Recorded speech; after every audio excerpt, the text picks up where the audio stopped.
1971 সাল থেকে আজ পর্যন্ত প্রতিটি আন্দোলন সংগ্রামের সকল শহীদদের আকাঙ্ক্ষা ছিল সাম্য, মানবিক মর্যাদা এবং সামাজিক ন্যায় বিচার ভিত্তিক দাবিদার মুক্ত একটি স্বাধীন, সার্বভৌম, নিরাপদ গণতান্ত্রিক বাংলাদেশ প্রতিষ্ঠা।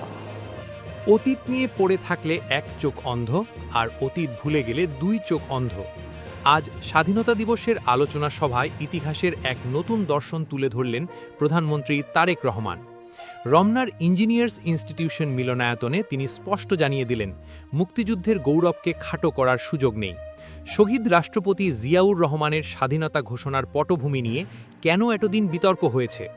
1972 ও 74 সালের কোন দুটি প্রবন্ধের কথা আজ মনে করিয়ে দিলেন প্রধানমন্ত্রী?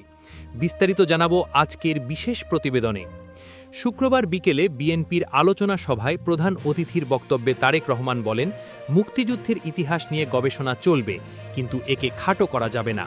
তিনি আক্ষেপ করে বলেন, অতীতে শহীদ জিয়ার ভূমিকাকে উদ্দেশ্যপ্রণোদিতভাবে খাটো করা হয়েছে, অথচ 1972 সালের 26শে মার্চ দৈনিক বাংলায় এবং 74 সালের সাপ্তাহিক বিচিত্রায় জিয়াউর রহমানের লেখা একটি জাতির জন্ম প্রবন্ধে তার স্বাধীনতার দীর্ঘ প্রস্তুতির কথা উঠে এসেছিল।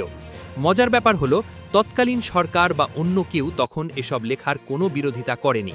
প্রধানমন্ত্রী এক যুগান্তকারী মন্তব্য করে বলেন, অতীত নিয়ে পড়ে থাকলে যেমন ভবিষ্যৎ বাধাগ্রস্ত হয়, তেমনি অতীত ভুলে গেলেও চলে না। তিনি মনে করেন, অতীতের ভুল থেকে শিক্ষা নিয়ে সামনে তাকাতে হবে। তার মতে, শহীদ জিয়ার অনবদ্য চরিত্র এবং স্বাধীনতার অনিবার্য ঘোষণাকে লুকোনোর কোনো অবকাশ নেই, কারণ যা সত্য তা চিরকালই সত্য। সম্পদের সীমাবদ্ধতা থাকলেও বাংলাদেশের মানুষের আকাঙ্ক্ষা সীমাহীন। প্রধানমন্ত্রী বলেন, এই সীমাবদ্ধতাকে জয় করার একমাত্র পথ হল জাতীয় ঐক্য। তিনি অঙ্গীকার করেন, এই সরকার একটি গণতান্ত্রিক সরকার, সমাজের একটি নির্দিষ্ট অংশ নয়, বরং সবাইকে নিয়ে ভালো থাকাই হোক এবারের স্বাধীনতা দিবসের মূল অঙ্গীকার।